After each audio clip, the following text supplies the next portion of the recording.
ध्वनि पटेल आज के हमारे मेहमान होंगे जिनसे हम करेंगे बातचीत और निफ्टी और बैंक निफ्टी का व्यू पॉइंट मैं थोड़ी देर में आपके सामने रखूंगा और साथ ही साथ उनसे हम कुछ एक ट्रेड के बारे में भी पता करेंगे। लेकिन उससे पहले राहुल शर्मा जो कल के हमारे मेहमान थे उनका रिपोर्ट कार्ड आपको दिखाता हूं।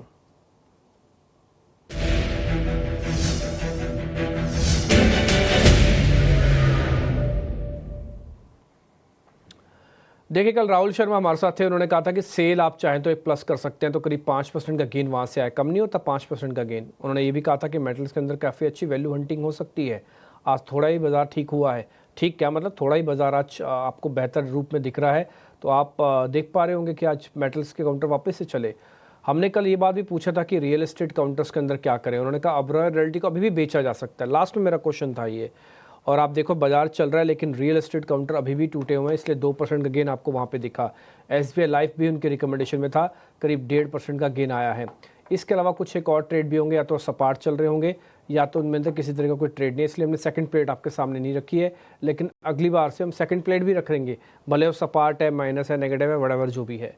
ठीक है, ध्वनि पटेल इस बीच मेरे साथ जुड़ रही हैं कार्यक्रम में। आज उनसे जरा करते हैं बातचीत। ध्वनि, बहुत शुक्रिया, thank you very much. Second time है जब हम 22,800 को टेस्ट करके बाउंस मार रहे हैं। पिछली बार भी बाउंस था तो ड्रैग हो गया था 23,500 तक। इस बार भी चांसेस है 23,500 तक की ड्रैगिंग फिजिबल है। चांसेस कितने हैं निफ्टी के? गुड आफ्टरनून डिम्पी जी। डेफिनेटली इस बार जो मार्केट का यहाँ पे हमें बाउंस देखने को मिल रहा है वो कल के सेशन और आज के सेशन में भी यहाँ पर हमें एक फॉलो बाइंग एक्शन देखने को मिल रहा है। ओवरऑल निफ्टी के अंदर जो स्टैंड है वो यहाँ पे मेरा पॉजिटिव साइड का बन रहा है। वापस से ये जो पुल अप हमें देखने को मिल रहा है, ये वापस 23,350 का जो लेवल है उसको वापस से हम रीटेस्ट करेंगे। यहाँ पे उन लेवल्स को रीटेस्ट करने के बाद यहाँ पे थोड़ा सा और रूम बनता है, हेडरूम निफ्टी के पास, जहाँ पे हम 23,450 का लेवल भी जो है उसको भी रीटेस्ट कर सकते हैं। तो ये दो लेवल्स यहाँ पे है जो निफ्टी में ध्यान में रखना है। नीचे की तरफ सपोर्ट लेवल जो है वो ऊपरी तरफ पे शिफ्ट होता हुआ देखने को मिल रहा है। 23,080 का जो लेवल है वो यहाँ पे एक सपोर्ट लेवल की तरह काम करता हुआ देखने को मिल सकता है। तो निफ्टी के अंदर आज एक्सपायरी भी है यहाँ पे ओवरऑल काफी सेगमेंट्स में, तो उसको ध्यान में रखते हुए निफ्टी के अंदर एक पुल बैक यहाँ पे जो है वो स्ट्रांगली विटनेस करने को मिलेगा। यहाँ पे बाई ट्रेड बना के चल सकते हैं ऊपर की तरफ 23,350, फिर 23,450 तक के लक्ष्य बनेंगे। 23,080 का जो लेवल है वो हमें प्रोटेक्ट करना है, वो एक स्टॉप लॉस लेवल की तरह यहाँ पे काम करता हुआ देखने को मिलेगा। यहाँ पे बैंक निफ्टी के अंदर मेरा जो भी नजरिया है वो थोड़ा सा यहाँ पे सबड्यूड मोमेंटम जो है वो देखने को मिल रहा है। बट यहाँ पे जो बड़े प्लेयर्स है उनकी तरफ से एक बाइंग एक्शन जो है वो इंट्राडे बेसिस पे मुझे मिसिंग होता हुआ देखने को मिल रहा है। HDFC बैंक, SBI के काउंटर्स जो है इनमें ज्यादा बढ़त देखने को नहीं मिल रही है। तो अभी फिलहाल के लिए बैंक निफ्टी को अवॉइड करके चले, क्योंकि यहाँ पे मोमेंटम थोड़ा सा फिजल आउट होता हुआ देखने को मिल सकता है। बट यहाँ पे आप निफ्टी के अंदर खरीदारी करके चल सकते हैं। ठीक है सर, पॉइंट टेकन। तो निफ्टी के अंदर आप खरीदारी करके चल सकते हैं, बैंक निफ्टी थोड़ा अवॉइड करें। निफ्टी के अंदर चांसेस है कि पहले 350 मिलेगा, यहाँ से करीब 100-150 पॉइंट और ऊपर है। डिप मिले तो प्लस भी आप कर सकते हो। 23,080 का एक स्टॉप है। किसी भी हालत में 23,000 वापस नहीं खोना। कल बड़ी मेहनत करके मार्केट ने 23,000 को पाया। इससे पहले भी हमने 23,000 के नीचे डिप तो दिए बट क्लोज अच्छे से किए हैं। तो इसलिए मैं उम्मीद करता हूँ कि 23,000 के लेवल अगर नहीं जाते तो मोमेंटो धीरे धीरे करके ऊपर आएगा, बल आ सकता है, चांसेस हैं। आपको एक काम करते रहना है, वह एकुमुलेशन का स्टांस, उसको नहीं भूलना। जब भी डिप मिले धीरे धीरे करके, एग्जांपल मैं फिर से बोल देता हूँ, 10 लॉट में से एक लॉट ले लेना। जब भी आपको 300 पॉइंट निफ्टी गिरे, 500-600 पॉइंट बैंक निफ्टी नीचे दिखे, एक लॉट डाल दो। उससे क्या हो रहा होगा कि आप धीरे धीरे करके पोजीशंस बना रहे हो। और एक और चीज़, जब भी पुल बैक आए, चाहे वो टेक्निकली आए, चाहे वो मजबूरी का पुल बैक आए, या कैसे भी आए, FIs की तरफ से आए, कैसे भी आए, वो पुल बैक में आप पैसे बनाते जाओगे। तो जैसे जैसे आपने डाला है वैसे वैसे आप निकालते जाना, यानी कि हर एक लॉट को धीरे धीरे करके बेचते जाना। तो जो जितना डीप बाय किया होगा उसको उतनी जल्दी निकालना, जो जितना ऊपर का होगा उसको थोड़ा होल्ड करना। अच्छी एवरेज आ जाएगी, अच्छा माल पकड़ा जाएगा, सही रेट पे पकड़ा जाएगा और वॉल्यूम भी ज़्यादा नहीं उठेगा। तो एकोमुलेशन के स्टांस को रखना, नो एग्रेशन नो डिप्रेशन में चलना भी, जब तक हम 23,800 को और 50,800 को पार नहीं कर लेते। फिलहाल निफ्टी पे आपको टेक मिल गया है।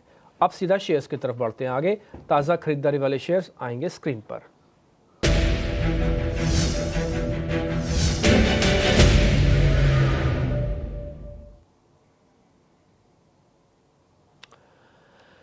दो शेयर हैं ध्वनि, पहला तो एक आरईसी है और दूसरा है यूपीएल। इन दोनों शेयर्स को चेक कर लो आप, आरईसी और यूपीएल।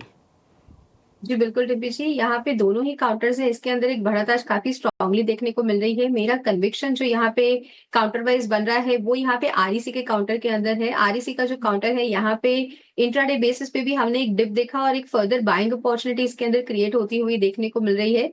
तो आरईसी के काउंटर को आप ये करंट लेवल से खरीदारी करके चल सकते हैं। स्टॉप लॉस खास करके मेंटेन करके रखिए नीचे की तरफ में 411 की लेवल के पास। 411 का लेवल यहाँ पे हमें ब्रीच नहीं करना चाहिए, तो ये बढ़त जो है वो ऊपर की तरफ बनी रहेगी। नेक्स्ट टारगेट इसका जो बनता है तो आप उसकी तरफ ऊपर बढ़त देख सकते हैं कि 430 से लेके 35 तक का मोमेंटम इसके अंदर बना रहेगा।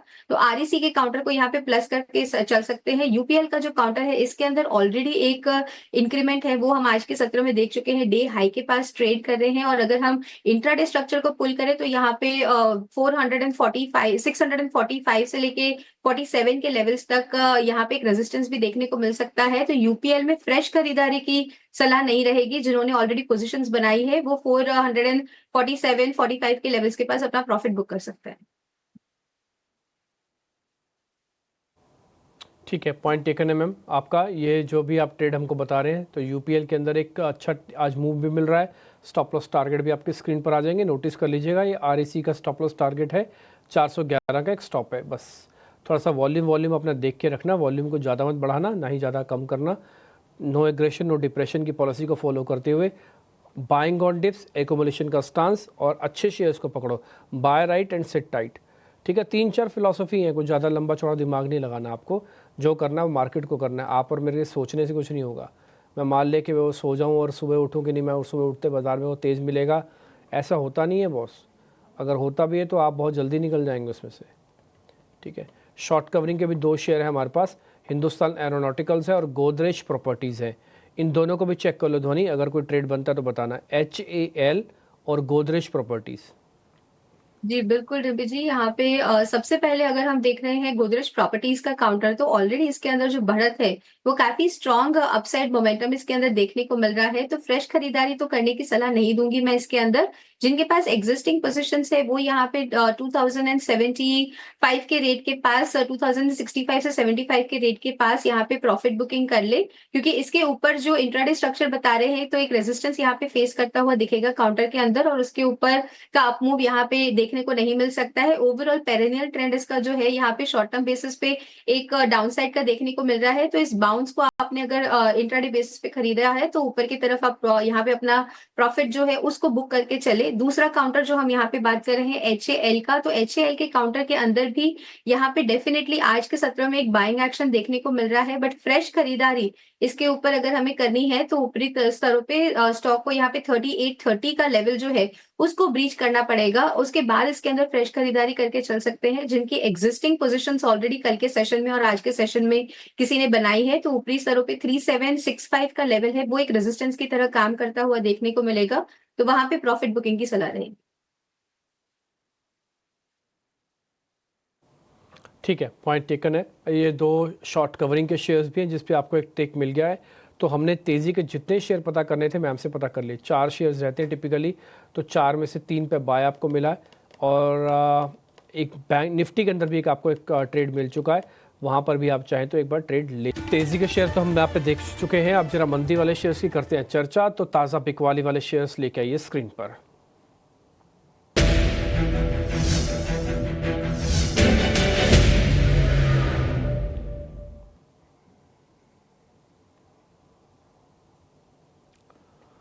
भारत फोर्ज और बाटा इंडिया, कल तक बाटा इंडिया में शॉर्ट कवरिंग थी लेकिन शॉर्ट कवरिंग घटी। आज तो चलते हुए मार्केट्स के अंदर भी ये शेयर नहीं चल रहा। कंसर्न कितना बड़ा है समझ लेते हैं एक बार। और भारत फोर्ज भी है उसमें से। ध्वनि, दोनों शेयर्स को चेक कर लो, कोई ट्रेड बनता है मंदी का तो बताना। जी बिल्कुल, यहाँ पे डिम्पी जी यहाँ पे बाटा इंडिया जो है इस काउंटर को यहाँ पे शॉर्ट करके चल सकते हैं। भारत फोर्ज के अंदर ऑलरेडी एक जो गिरावट यहाँ पर है वो हमें काफी हद तक देखने को मिली है, तो यहाँ पे इसको अवॉइड करके चलेंगे। विद बाटा इंडिया इस काउंटर के अंदर फ्रेश शॉर्ट्स आप इनिशिएट कर सकते हैं। करंट लेवल से अगर आप शॉर्ट करते हैं इसके अंदर, तो नीचे की तरफ में जो लेवल है वो कंडीशनल रहेगा। आप 1320 का लेवल जो है वो यहाँ पे काउंटर नीचे की तरफ ब्रीच करता है तो यहाँ पर आप इसके अंदर शॉर्ट इनिशिएट करें। इसके बाद इसके अंदर कोई भी एक सपोर्ट लेवल है वो 1300 के लेवल तक देखने को नहीं मिल रहा है, तो वहां तक की गिरावट इसके अंदर देखने को मिलेगी। और अब 1330 के लेवल के नीचे आप इसको शॉर्ट करते हैं तो आपको स्टॉप लॉस जो मेंटेन करना रहेगा ऑन द हायर साइड वो रहेगा 1335 का। कंडीशनली यहाँ से नीचे आता है स्टॉक, 1320 का लेवल ब्रेक करता है तो 1300 के टारगेट के लिए आप इसको शॉर्ट करें। ऊपर 1335 का यहाँ पे स्टॉप लॉस लगा के रखे। भारत फोर्ज को यहाँ पे अवॉइड करेंगे।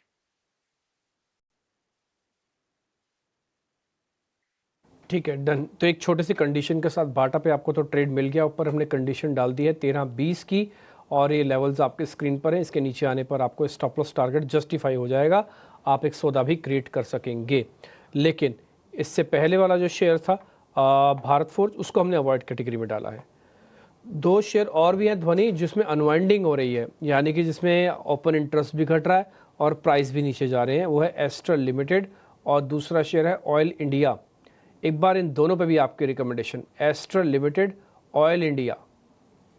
जी बिल्कुल दिव्य जी, यहाँ पे काफी इंटरेस्टिंग डेरिवेटिव डेटा बन रहा है ऑयल इंडिया के अंदर। अगर आप ऑयल इंडिया का डेरिवेटिव डेटा देखें तो पहले इसके अंदर हमें देखने को मिल रहा था लॉन्ग अनवाइंडिंग हो रही है, बट अब जो डेटा है वो शिफ्ट हो चुका है शॉर्ट बिल्टअप की तरफ, जहां पे हमें ये भी देखने को मिल रहा है कि इसके अंदर ओपन इंटरेस्ट की बढ़त भी अब देखने को मिल रही है। तो ऑयल इंडिया के अंदर जो है वो कन्विक्शन ज्यादा बनता हुआ देखने को मिल रहा है। अगर आप इसका डेली चार्ट स्ट्रक्चर भी देखें तो ऊपर की तरफ में रेजिस्टेंस है वो स्टॉक क्लियरली फेस कर रहा है ऑन द हायर साइड, जहां पे 425 के लेवल हम ब्रीच नहीं कर पा रहे और वहां से हमें इसके अंदर एक फॉल देखने को मिल रहा है। आज के सेशन में ऑलमोस्ट ओपन हाई की फॉर्मेशन के साथ भी यहाँ पे स्टॉक जो है वो नेगेटिव स्टैंड बनाए रखा है। तो यहाँ पे ऑयल इंडिया के अंदर आप बिकवाली करके चल सकते हैं। नीचे जो टारगेट बनता है 388 के लेवल्स तक इसके अंदर जो डाउनफॉल है वो कंटिन्यू होता हुआ देखने को मिलेगा। स्टॉप लॉस के तौर पे आपको लेवल जो ध्यान में रखना है यहाँ पे रहेगा 423 का लेवल।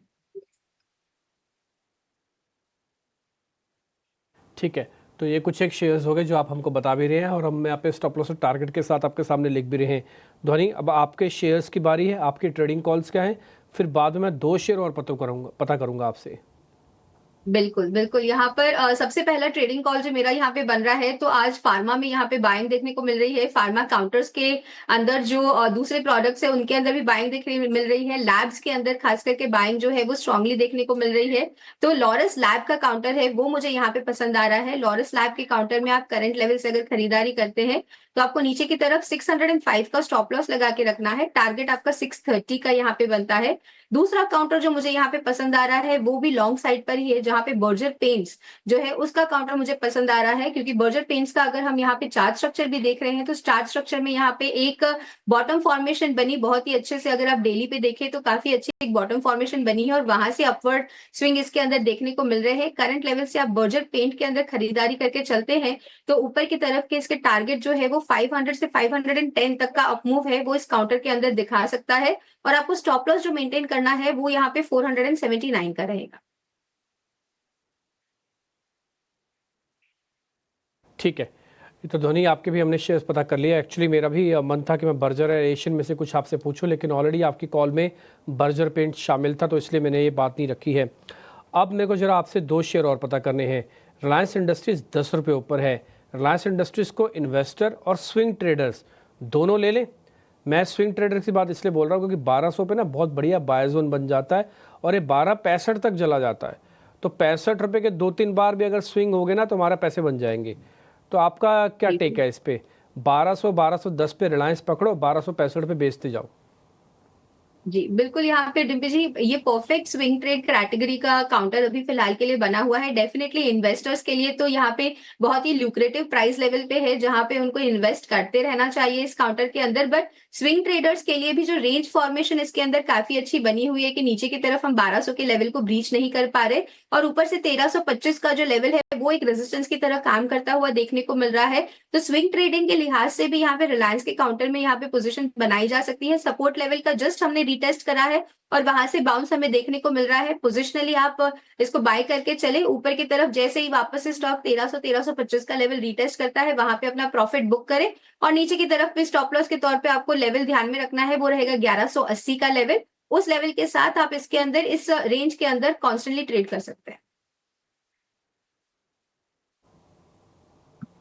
ठीक है, बहुत शुक्रिया ध्वनि आपका आज कार्यक्रम में जुड़ने के लिए, बताने के लिए कि एक्चुअली में कैसे रिलायंस को भी एक ट्रेडिंग कॉल के तौर पर कन्वर्ट किया जा सकता है। ऑल्दो इन्वेस्टर्स के लिए बेहतरीन कॉल है, बट फिर भी स्विंग ट्रेडर्स के लिए भी कम नहीं है।